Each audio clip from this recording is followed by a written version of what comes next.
Townsend y nuestros panelistas e invitados son una combinación clave por la 92.9 FM. La clave me escucha. Los sábados y domingos de 13 a 16 horas en restaurante El Cid del Hotel Sheraton Santiago disfrute de un brunch familiar, un sabroso menú con variadas estaciones, coctelería con espumante, bebidas gaseosas ilimitadas y espacio para que los niños jueguen. Reservas al 222-335.000 o en sheraton.com/Santiago. Vive tus experiencias al límite con la energía y el impulso de lo que te motiva. Hankook Baterías, lo mejor de la tecnología coreana, 100% libre de mantención y la mayor garantía del mercado. Hankook Baterías, tu punto de partida, visítalos en bateríashankook.cl. Estamos con nuestro último entrevistado de esta mañana. Él es el cineasta Silvio Cayosi, que ha estado aquí ya antes. Muchas gracias por venir, Silvio, y además porque está celebrando los 40 años de una de esas películas que son emblemáticas, que en la época, ¿para qué estamos con cosas, Silvio? En la época en que, con suerte, con cueva, voy a decir, pero con suerte, salía una película cada 2 años en Chile, o 3 años en Chile. Tal cual, tú lo has dicho. Era una época que había desaparecido el cine chileno. Desaparecido el cine, no muy existía. Poco, no había muy poco, y sale Julio comienza en julio, hace 40 años, que causó un remesón brutal. Fue una sorpresa brutal para todo el mundo, y yo creo que fue una especie de...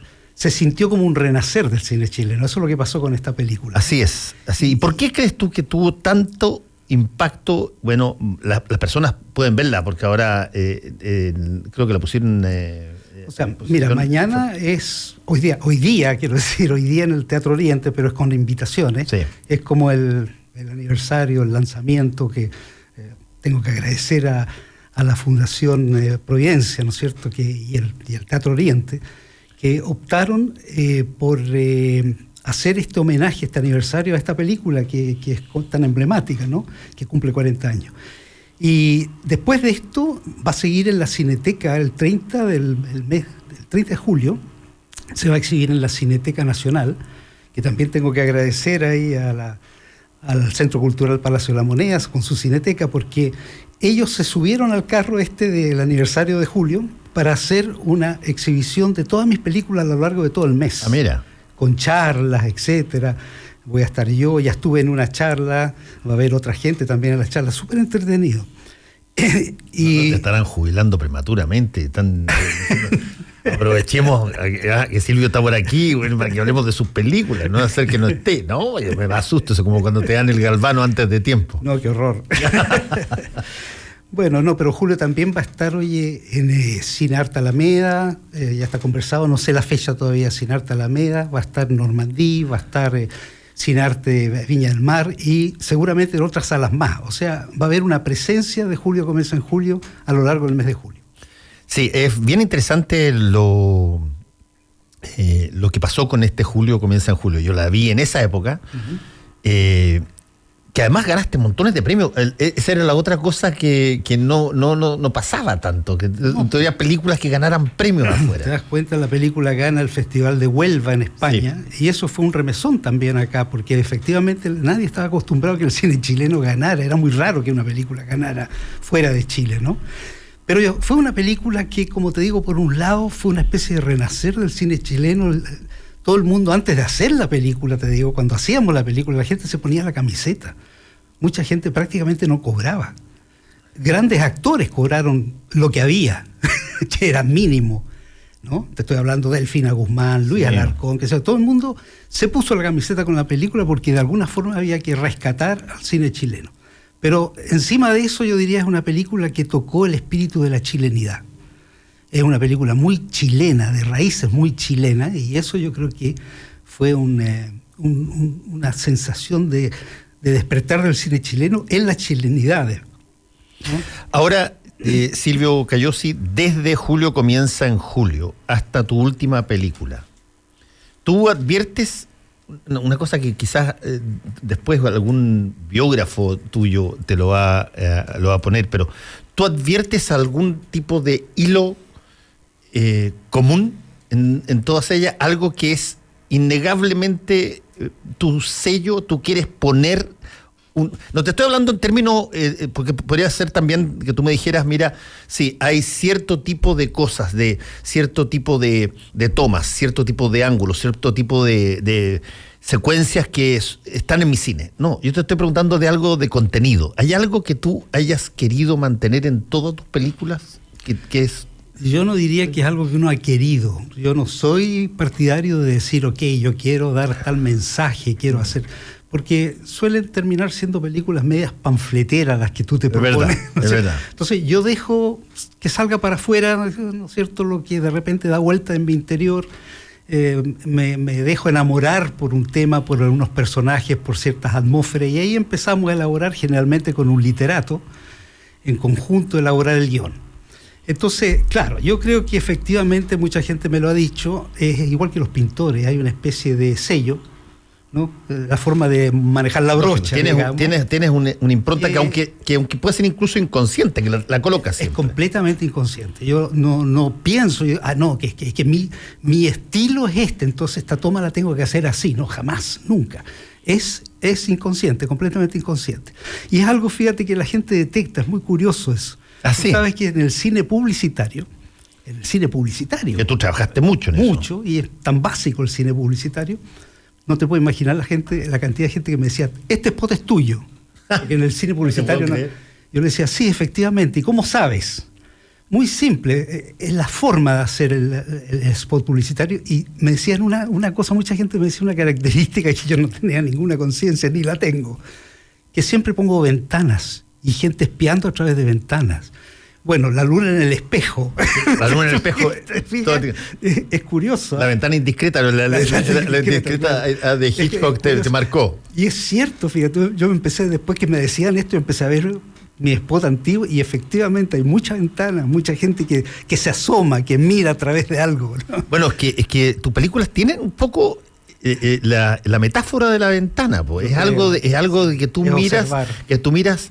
Y no siempre desde adentro.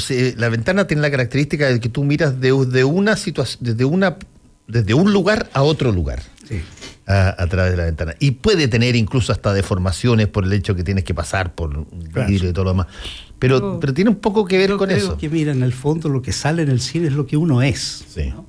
Y yo recuerdo de cabro chico, era tremendamente tímido, muy tímido, y me escondía para mirar. Entonces es obvio, es directo, ¿no? Cualquier psicólogo te lo analizaría al tiro, cualquier psiquiatra te diría esto es así. Claro, es cierto, yo tenía esa tendencia a observar mucho, hablaba muy poco, me escondía y observaba. Y obviamente me ha sido muy útil para hacer cine, ¿no? La observación del ser humano. ¿Qué es lo que más me interesa en el cine, entre paréntesis? A mí me latean un poquitito las películas que se basan en paisajes bonitos, efectos especiales, forma. Me encantan las películas que penetran en los personajes. Y eso sí es algo consciente que a mí me gusta y lo busco.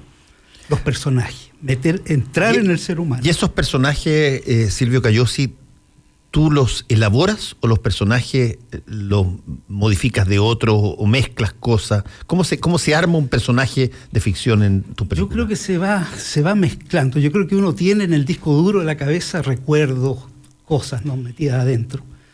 Muchas de ellas olvidadas incluso, y cuando surge, por ejemplo, un personaje de una novela, por decirte algo, Coronación, pongamos el ejemplo. Yo estaba pensando en otra, pero te la voy a preguntar después. Entonces aparece un personaje... Coronación de José Donoso. De José Donoso. Entonces, aparece un personaje que a mí me llega, que me gusta, ese señor... de esta familia decadente, no sé, que es muy millonaria, pero está en las últimas, ya no tiene ni siquiera plata, ¿te fijas? Y este señor que es tan como intelectual, entre comillas, tan encerrado toda su vida, y de repente se le revienta todo porque aparece esta niñita y no puede dejar de sentirse atraído por esta niñita indígena más encima. Entonces, esa contradicción brutal de una sociedad, una familia en decadencia completa. Bueno, ese personaje, por ejemplo, me atrajo de inmediato. Entonces, ¿qué es lo que pasa? Que al ir desarrollando el guión, uno va, no sé si recordando, pero uno le empieza a dar vuelta en la cabeza personas que ha conocido, situaciones que ha conocido, cosas que ha leído, y de todo eso se va mezclando algo, y va surgiendo un personaje nuevo. ¿ya? Y ese personaje a uno lo empieza, a mí por lo menos me pasa, te empieza a conquistar. Y en las situaciones más locas, manejando, por ejemplo, o duchándome en la mañana solo, generalmente en situaciones en que estoy solo, me empiezan a aparecer frases del personaje. Miércoles. Y mi gran trama es poder anotar, si estoy manejando, cómo anoto las frases del personaje, ¿no? Entonces, de hecho, compré una grabadorcita, me acuerdo hace tiempo, para, sin detener el auto, grabar, porque estoy hablando de la época donde no había el smartphone y estas cosas. Claro, no habían estas cosas. Bueno, y eso, y yo de repente, hay una anécdota ahí que he contado varias veces, que de repente yo estaba pensando en un personaje, me salían frases, etcétera, y estaba muy metido, y de repente, como que despierto, yo iba a mi oficina, que está cerca de aquí, y desperté en la Plaza Italia, fíjate, dando vueltas a la Plaza Italia, y me desperté porque un policía me miraba feo. Debo haber pasado no sé cuántas veces dando vueltas a la plaza y pasé a ser sospechoso, ¿te das cuenta? Entonces me pasa eso. Que te queda... Uno queda, claro, empieza deambulando en un personaje en ese mundo, y te empiezan a llegar frases, te empiezan a llegar situaciones, ¿ya? Y ahora, hay que anotarlas lo antes posible. Tú tienes en tu historia, Silvio Cayosi, ciertas características que no son sencillas de encontrar en un director de cine común y corriente, que generalmente hoy día va a una escuela especial de cine y entra, hace televisión primero y después sigue.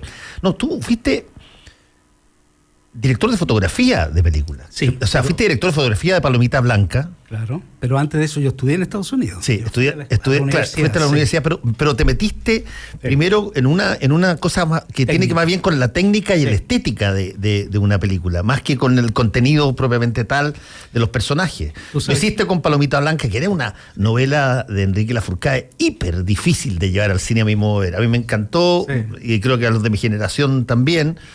Pero era difícil, la dirigió Raúl Ruiz, claro, nada más y ni nada menos, claro. Y tú eras el director de fotografía. Sí, fui como de 12 películas importantes de distintos directores, incluso de un director alemán. Bueno, fue una docena de películas en una época que existía una ley que favorecía el cine, y se hizo mucho cine, no tanto como ahora, pero se hizo bastante cine. Y me tocó esa suerte de participar directamente y trabajar con distintos directores y aprender mucho de ellos, ¿te fijas? Y lo curioso, fíjate, es que yo no tenía ningún interés en dirigir. De hecho, una vez me ofrecieron dirigir una película. Yo dije, no, yo no estoy para eso, no soy nada. Me interesaba la técnica de la fotografía. ¿Y qué me pasó? Que viene el golpe, desapareció el cine completamente, ¿ya? Y empezó el cine publicitario con gran fuerza. Sí. Y yo trabajaba mucho con Elvio Soto, estábamos asociados, de hecho, en una sociedad. Y Elvio se había ido antes del golpe, no después del golpe, antes. Entonces, ¿qué me pasó? Que en esta sociedad no teníamos director de repente para hacer el cine publicitario.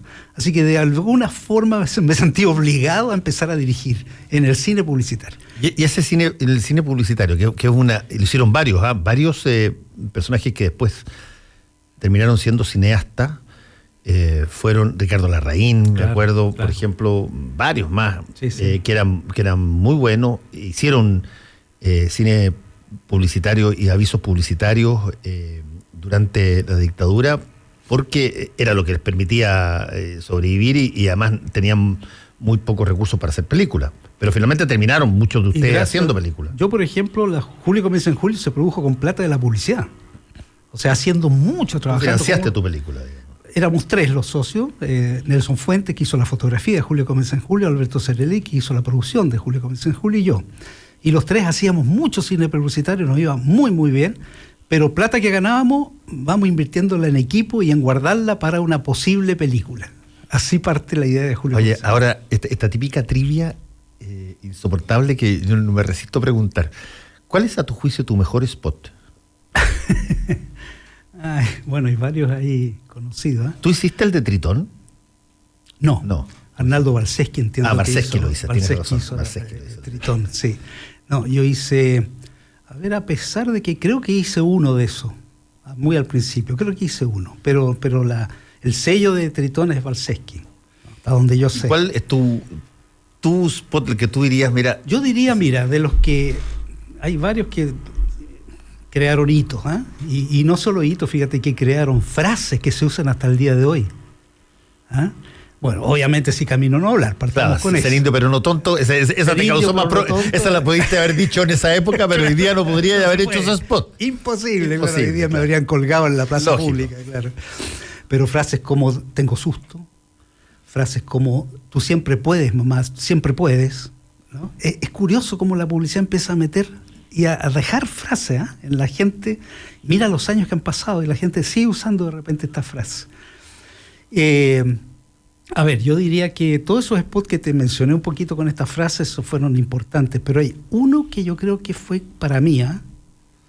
Fue como hacer un largometraje en 1 minuto, que es el de un vino, ¿ya? Que la calidad venía por dentro. Ah, sí, no, el padre pelea con el hijo. Ese es precioso. Incluso ¿cuál vino es? Clos de Pirque. Clos de Pirque, sí, la calidad bien por dentro. Sí. Eso, y además yo tuve ahí libertad completa para crear la historia. Entonces me sentí haciendo un largometraje, porque la verdad es que hay personajes potentes por ese spot, con una dificultad enorme. ¿Cómo hacer un largometraje en 1 minuto? Te juro que yo creo que quedé más cansado haciendo ese spot que haciendo un largometraje, te juro. Quedé destruido, pero feliz, ¿eh? Feliz. Estamos conversando con Silvio Cayosi, quien está celebrando los 40 años de su película Julio comienza en julio, que fue un hito en el cine chileno, hace 40 años, digo. Silvio, ¿qué es cuando tú has hecho tantas películas y te ha ido muy bien y has trabajado tanto esto, lo que se mira para adelante, y perdona que te lo plantee de esta forma, pero que es burocráticamente seguir haciendo lo mismo, o tú crees que puedes con la próxima película reventar todo lo que has hecho y hacer, está siempre uno buscando batir el récord? Todo al revés de lo que estás diciendo. No te puedo creer. Claro. Primero, no he hecho tantas películas, he hecho 5 películas y media. La media es la codirección con Pablo Perelman, por eso digo que A la sombra del sol. Sí, hablo de media película. Estoy hablando de cine de ficción, claro, he hecho muchas cosas, otras cosas, pero documentales y ciencia todo. De cine ficción he hecho 5 películas y esa media, ¿ya? Entonces no he hecho tantas películas tampoco. Me tomo mi tiempo entre película y película, 10 años tranquilamente. ¿Por qué? Porque yo dejo fluir que me pase algo adentro, que yo me apasione con algo que leo, algo una historia que me cuentan, ciertos personajes, ciertas atmósferas. Entonces, cuando estoy completamente apasionado, empiezo con la idea del guión. Y cuando empieza a funcionar el guión, que no siempre pasa, te digo que una vez perdí, yo te diría fácil 1 año, y hubo que dejarlo ahí nomás porque no iba para ninguna parte el guión, ¿eh? Partía muy bien y se desintegraba. No hay. Así que vamos votando eso. Entonces yo dejo fluir. Cuando el guión fluye y llega hasta el final el guión y tú ves que sí tienes un guión y la ves la película en tu cabeza y la sientes y la oyes, ¿no? Ahí me lanzo a filmar. Entonces me tomo mi tiempo. Entonces todo al revés un poquito no es buscando premios ni el éxito, sino que buscando una necesidad interna que tengo. A mí me tocó presentar en un programa de Televisión Nacional uno de tus documentales que yo llegué creo que hasta la mitad de la presentación, porque no pude presentarlo totalmente, porque me afectó. Fernando Huelto. Que es que además la historia completa, después incluso del documental, lo que siguió pasando, digamos, sí. Es impresionante. Es la situación de este detenido desaparecido, que todo el mundo lo busca en su familia acá allá, y finalmente se está la posibilidad de que sea una de las personas del patio 29, donde estaban enterradas una serie de personas clandestinamente después de la dictadura. Lo encuentran, se hacen las pericias en el servicio médico legal y se da a conocer que sí, es Fernando, y toda la recepción es preciosa, el documental, extraordinario. Ahora, después siguió y parece, aparentemente, ese cuerpo no era Fernando. Yo entrevisté a la viuda después, que en sí mismo es un documental tan largo como el primero, sí, que es solo una entrevista de ella, porque es impactante. En otro momento, ella no habría sido capaz, creo yo, de decir todo lo que dice en ese documental, porque su situación en ese instante era tan dramática. Imagínate una mujer que esperó N años, después la justicia la decreta de que efectivamente ella era viuda, y de repente le dicen, no es viuda usted. Nos equivocamos. Claro, ¿te fijas? Entonces, el estado de shock que ella estaba de dolor profundo era inmenso, y yo le pregunté si ella estaba dispuesta a que yo la grabara, sin decirle nada, dijera lo que ella quisiera. Y de ahí surge un documental de entrevista, digamos. No es entrevista, ella habla sola prácticamente. Sí. Y es de una potencia enorme, en la cual ella manifiesta en esos momentos de que hay muchas cosas que ella sigue pensando que es él, hasta el día de hoy, entre paréntesis. Por ejemplo, estos ADN se hicieron de una pierna, y tú sabes que los huesos los revuelven todos, y pasó mucho tiempo entre ADN y ADN, no sé, hay ahí una situación que yo creo que no está totalmente resuelta. Según ella, no le cabe duda que los dientes y todo ese estudio que hizo en principio sí. Es así, es absolutamente verdad, ¿no? Entonces, es todo un tema que yo creo que no está completamente resuelto. Para ella, Fernando era el que en ese momento enterramos, y después fue declarado de que no era su marido. No, es terrible. Pero Fernando ha vuelto es un documental que también está disponible, me imagino yo, habrá bibliotecas o habrá algún tipo de lugares. Creo que el Museo de la Memoria. De la Memoria, el Museo de la Memoria lo tiene. Sí, ahí está, sí. Y seguramente en YouTube, eso te lo doy firmado. Sí, que está en YouTube debe estar entero. De todas maneras.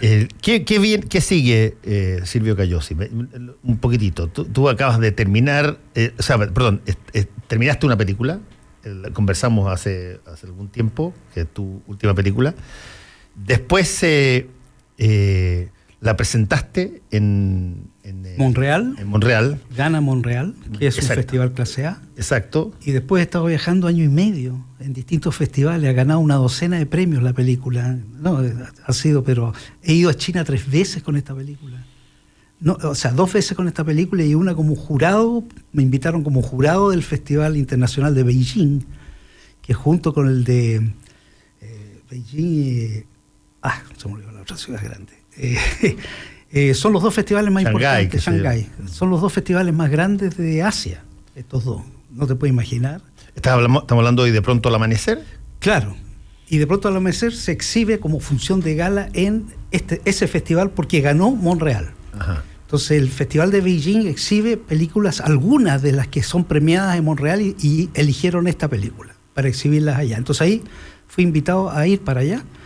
Y impresionante la reacción. Tú sabes que yo decía, ¿qué los chinos van a entender de una película tan chilena, tan latinoamericana? Yo dije, esto es una locura.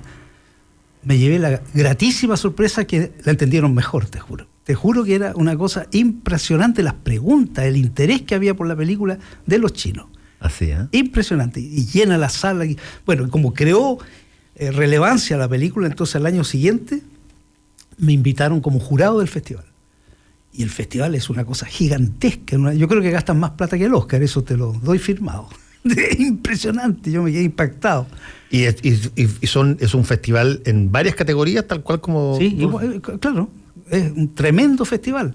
Traen de directores de todas partes del mundo, gente que ha ganado premios internacionales. Conocí ahí directores, pero de primerísimo nivel. Y el público, el show que hacen, la alfombra roja, es a todo dar.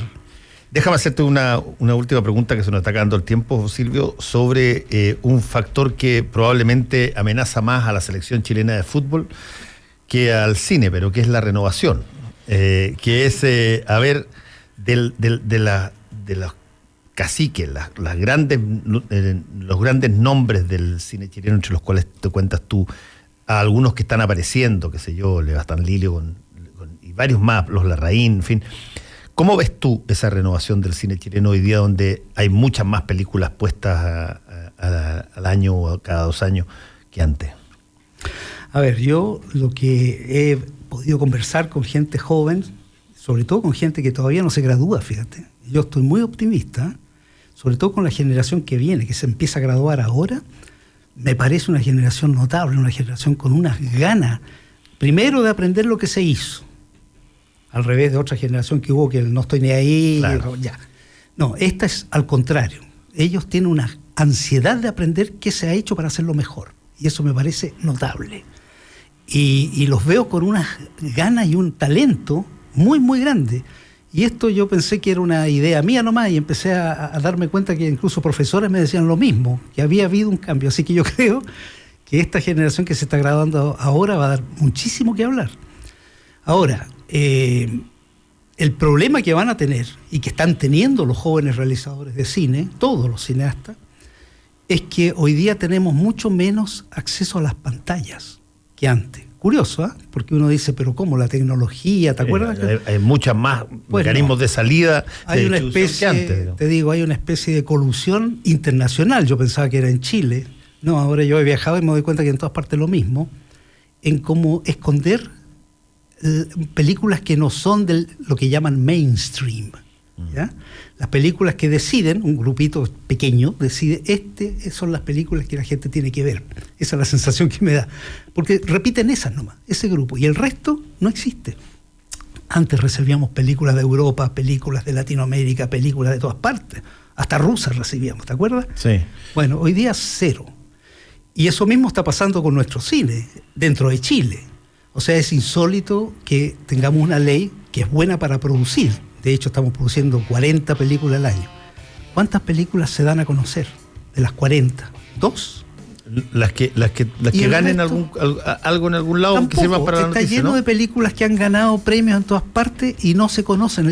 La gente ni siquiera conoce los títulos, porque no hay promoción. Entonces, el tema de la dificultad de pantalla y la dificultad de promover el cine, porque antiguamente aparecía una película y la prensa de alguna forma le daba importancia porque eran pocas las películas. Hoy día, como son muchas, no es noticia. Sí. Entonces, como no es noticia y por otro lado no hay ni un centavo para promocionar las películas, entonces desaparecen las películas. ¿Te fijas? Ese problema de falta de difusión y de promoción es grave, gravísimo. Y ahora se pone más grave porque el Banco de Estado eliminó uno de los poquitos fondos que había para promover y difundir el cine chileno. Entonces, lo que me preocupa a mí, que la gente, no me preocupa a mí, me lo dicen mucha gente joven, me dice, yo hice un documental y ¿qué hago? No tengo cómo trabajar, cómo lo muestro, dónde lo presento. Ese es el gran problema que tenemos y que tendrá, si no se resuelve pronto. ¿Por qué no nos dices de nuevo, Silvio, dónde se va a exhibir Julio Comienza en Julio en su 40 década número 4? El 30 de julio se va a exhibir en la Cineteca Nacional. Y durante el mes de julio, no tengo las fechas todavía, se va a exhibir en el Cine Arte Alameda, en el Cine Arte Normandí, Cine Arte Viña del Mar y en otras salas que todavía no están definidas. Pero esos tres por lo menos están definidas, más la Cineteca, donde se están dando todas mis otras películas a lo largo de julio y se termina este ciclo con Julio Comienza en Julio, el 30. Silvio Cayosi, muchas gracias por haber estado con nosotros. Felicitaciones una vez más por tu participación en el cine chileno y particularmente por tu cuarta década de Julio Comienza en Julio, que yo creo que va a causar bastante remesón porque yo me acuerdo perfectamente de la película. Y hay montones de cosas que uno podría trasladar perfectamente hoy día. Oye, yo di Julio Comienza en Julio, no masterizada como la que se va a dar ahora, que es una belleza, es masterizada, el sonido espectacular, ¿te fijas? Di con la versión anterior, análoga, ¿no? En el norte, Universidad en el Norte, hace cosa de un mes atrás. Primera vez que la daba frente a gente joven. Quedé sorprendido de la reacción de la gente joven. Decían, pero esta película está vigente, es lo que está diciendo tú. Yo me acuerdo perfectamente de la película, claro. Y yo tengo que calzar con algunas cosas hoy día, pero paradita. Hasta el tema del abuso femenino, el abuso de poder, el abuso... No, impresionante. Y ellos me lo decían, tiene esto, estaban fascinados. Gracias, Silvio, por haber estado aquí. Gracias a ti. Y a todos ustedes, que les vaya muy bien. Chao. Batería Hankook, tu punto de partida, presentó Combinación Clave. Fueron 3 horas de información, realidad y debate junto a Fernando Paulsen y nuestros panelistas e invitados. Volvemos mañana con los temas que nos importan para seguir debatiendo y conversando. Combinación Clave. La clave me escucha. Cierra